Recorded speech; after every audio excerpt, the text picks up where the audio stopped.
So I woke up this morning at around 5:30. Got a shower, cup of coffee, the normal type of stuff that I normally do in the morning before I decide to go work out. Of course, this was a morning where I chose not to work out, so I'm going to go this afternoon.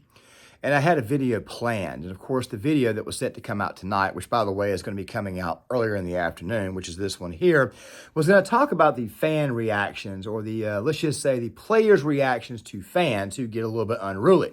I'll go ahead and play a small segment of this first before we get to the meat of the topic, so that way you guys can kind of understand where we're going with this video.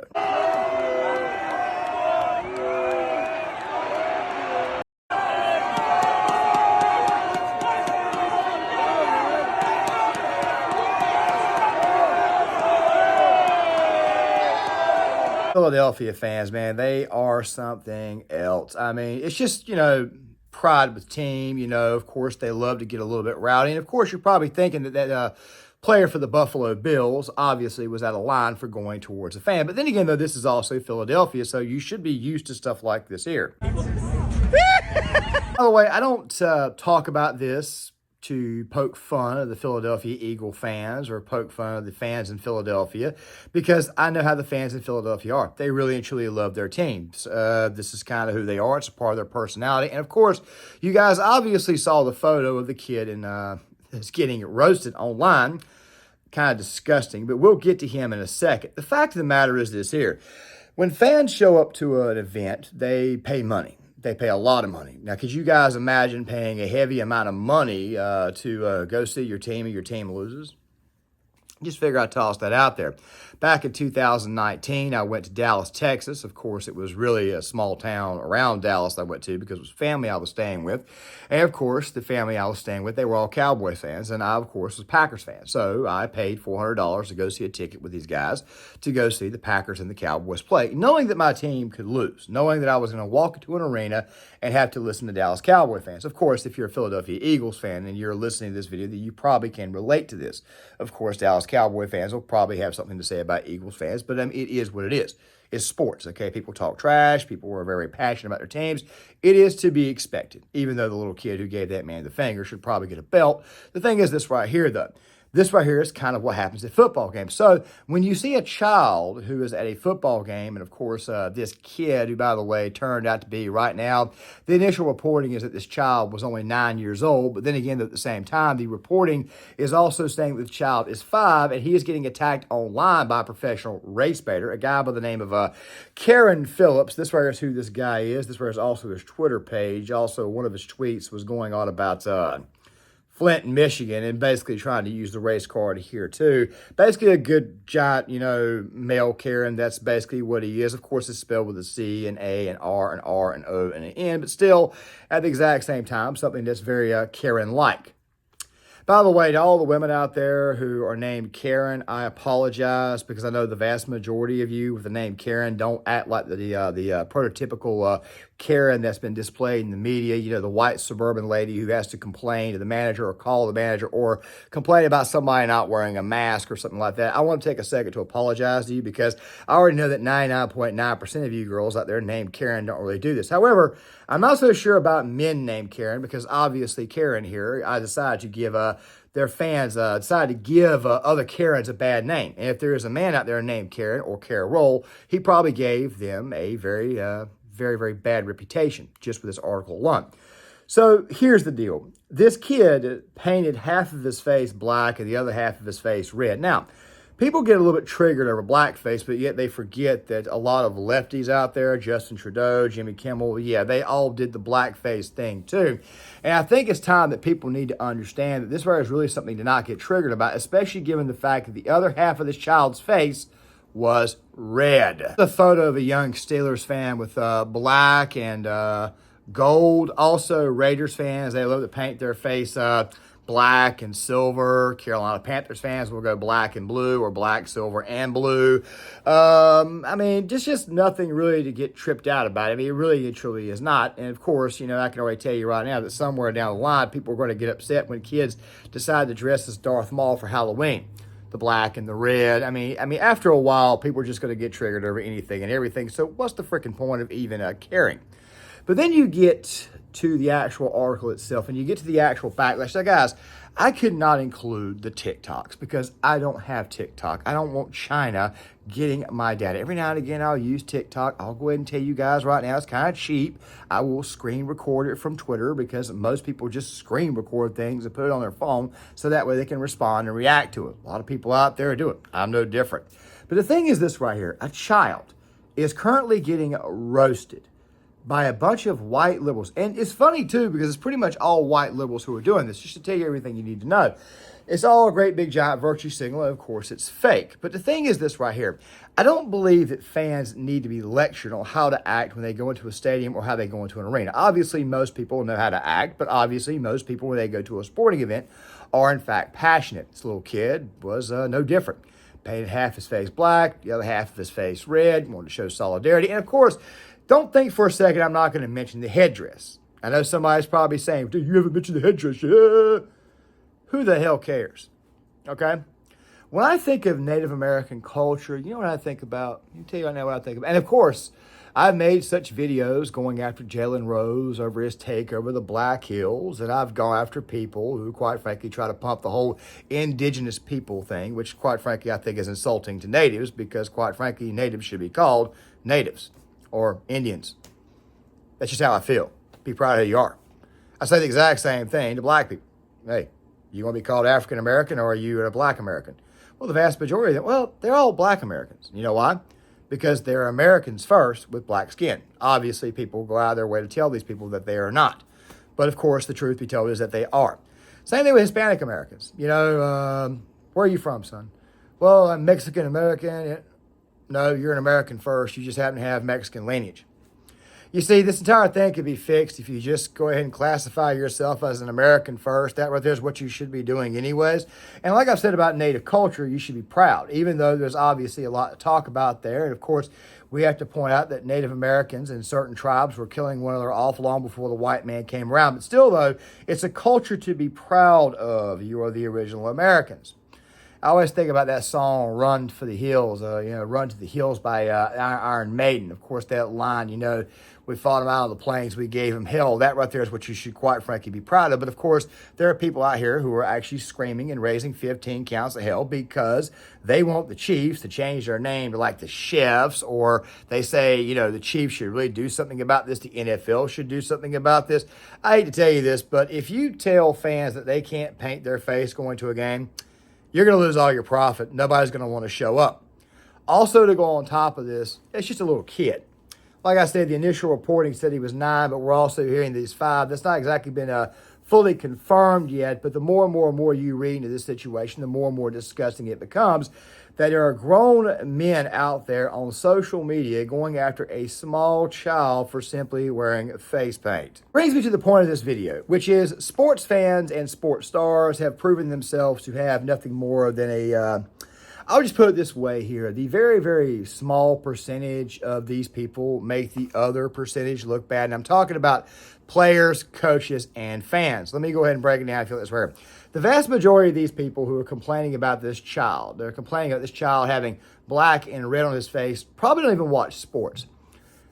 Sports just doesn't appeal to people on the left. It just doesn't. I mean, it just normally does not do that. Most men's sports, of course, are obviously manly. So you probably think to yourself, okay, well, I guess maybe they'll watch women's sports. But the truth be told about the white liberals, that they don't watch women's sports either. And I've talked about this on several occasions, that women's sports needs to be preserved for a multitude of reasons. Of course, that right there is getting changed nowadays. It's getting absolutely ruined. And of course, I've put the blame on the women themselves because they needed to speak up about this entire stuff, especially when we talk about people like William. I can't really say the full words or else YouTube will strike me, but I'm pretty sure you guys know where I'm going with this.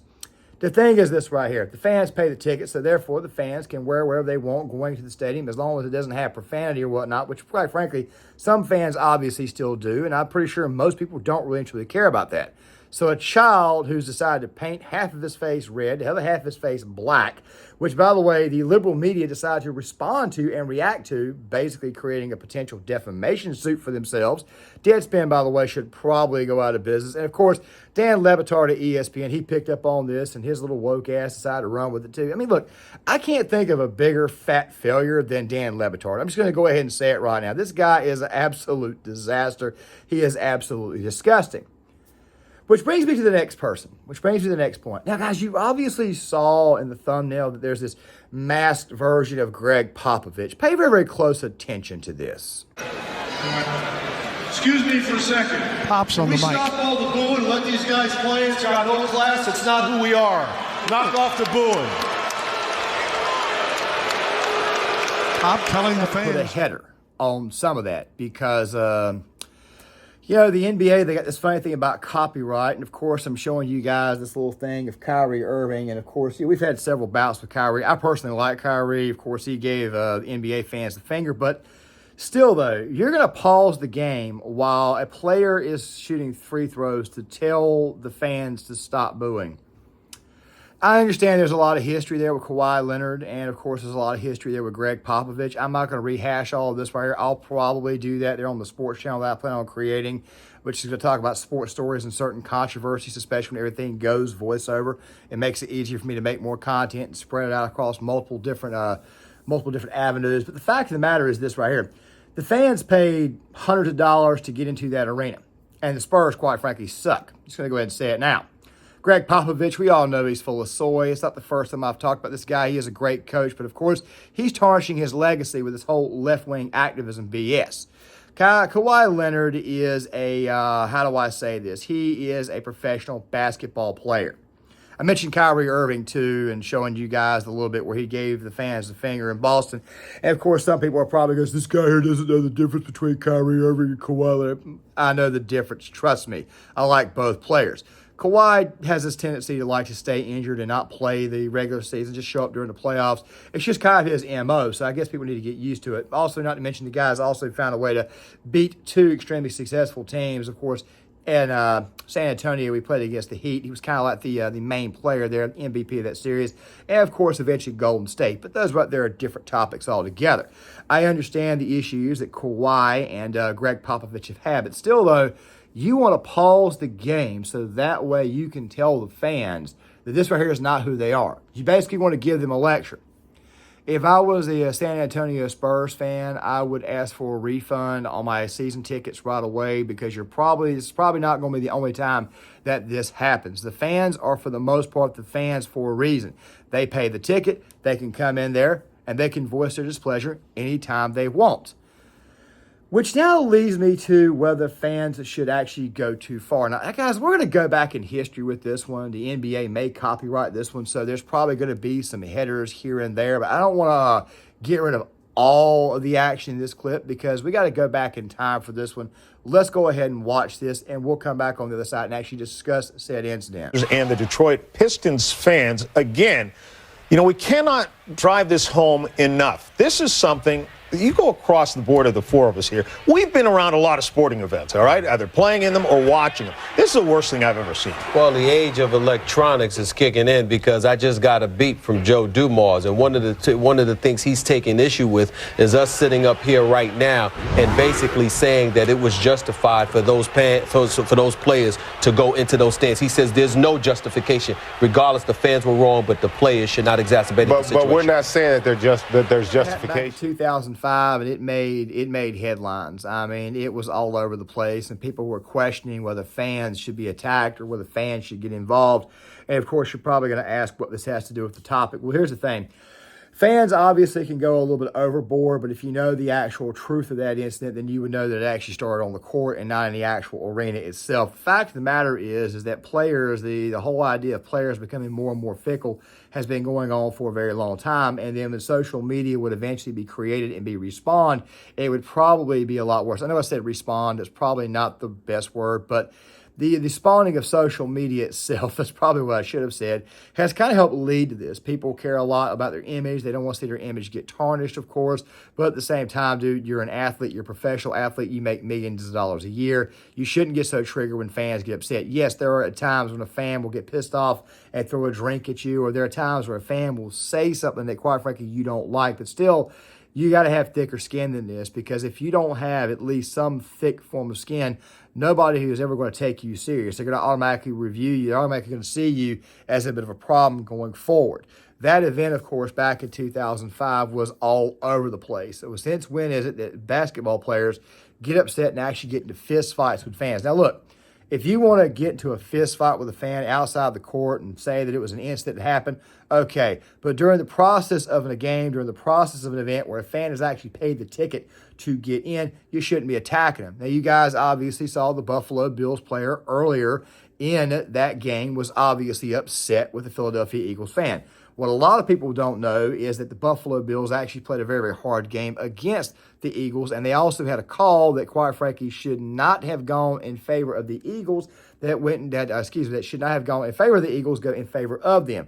What happened was there was a blatant horse collar on quarterback Josh Allen, and they called intentional grounding rather than the blatant horse collar. So I understand that the player is obviously upset about this. It's a very, very frustrating day, but still at the same time, these right here are people who are paying your salaries. It's not wise to go out there and beat them up. Also, it's not wise to attack fans who attend a game with face paint on like a lot of other fans do, especially if said fan is a child. It's also not wise to stop a basketball game mid-game while a player is shooting free throws and say, look, you guys are better than this, basically telling everybody in the arena that they're trash. I mean, I don't know if I said it right away or if I'm going to say it again, but still, if you are a San Antonio Spurs fan and you live in the area or you have season tickets, you need to turn those things in until Popovich is fired. And I understand it's going to be very hard to do given his track record, given all the rings that he's won. But now he's just become a complete total parody and joke of himself. Once again, that little bit of soy makes everybody think that everybody else around them or everybody else in the sport is full of soy themselves. You're actually tarnishing the game and the lives and the reputations of those who participate in these events. The athletes themselves. Back in the day, athletes used to be known to go around and sign autographs, and some, of course, did not. Interacting with the fans, of course, this also happened in wrestling with kayfabe and everything and all the stuff that they used to do. Fact of the matter is this right here. The fans pay your salary. They're the ones who subscribe to your crappy magazines, your crappy newspapers, like, say, Deadspin. When people see you going out of your way to attack a small child over face paint, or if they see a player get upset and attack a fan in the audience because the fan had some very, very negative things to say or was heckling them, after a while the sport begins to suffer. People see this stuff, and because of social media, people see this and they are aware of the fact that players nowadays are in fact a great big giant bunch of wusses, and they will slowly but surely say, I just don't think I want to attend this crap. I'll just watch from home, and they can collect the ad revenue and, of course, the stadium revenue. Of course, the my ticket price eventually is going to cost the team a little bit of money. They can't pay the salaries, and next thing you know, you find yourself thinking that this brawl from 2005 has absolutely nothing to do with this topic, and it actually has everything to do with this topic. The truth be told is that the feminization of men in sports and the feminization of men in journalism has actually been going on for a very long time. It's very possible that the situation involving the Kansas City Chiefs fan was a situation that was done, as I mentioned at the very beginning of the video, whatever you have to do for clicks, my friend, whatever you have to do for clicks, my man, because these people, quite frankly, don't have anything to report on. The NFL, quite frankly, this year absolutely sucks, and every time we turn around, we've got Travis Kelce and Taylor Swift thrown into our face, almost like the Hunger Games or something like that. By the way, when the movie channel and social commentary stuff comes up, the Hunger Games will be one of the first topics, just giving you guys a bit of a heads up. But the thing is this right here. We've gotten soft as a society, and now sports has gotten soft. Let me explain something to you guys real quick about sports and why sports is so important. It is extremely important for a multitude of reasons. You see, sports is one of the very first places where men learn to take criticism. Your game is a little bit weak. You need to work on your shot. You need to, you need to find yourself a little sweet spot where you're doing free throws. You know what, man? Maybe you need to keep your head down when you're swinging the bat. Maybe you should work on your footwork. It's where men learn to take criticism. And after a while, if you cannot take criticism from fans, or if you can't take the simple words that come from fans, or if you are a reporter and you cannot take the fact that a child is simply wearing face paint, you have got some serious problems. You are full of soy. You are not even a man at this point. And if you are a head coach who's got to get an entire crowd of people to stop booing when the player who was being booed was later on going to say he really wasn't bothered or fazed by it, then you yourself are a big part of the problem. You see, there are athletes out there who know how to take criticism. There are athletes out there who welcome the criticism, who welcome the haters. I mean, that's just kind of who they are. They're professional athletes. But, of course, you get a few out there who love to go out there and kind of abuse this little thing to get clicks and views. I mean, dude, Russell Westbrook's wife always gets mad when someone criticizes her. It's called learning to be a man. It's called learning to develop thick skin. If we have a society full of men with no thick skin that are a bunch of soy boys who get upset every time somebody says something to them, then quite frankly, we are doomed as a society because quite frankly, nobody would believe that you would ever pick up a rifle to defend this nation if it was ever attacked.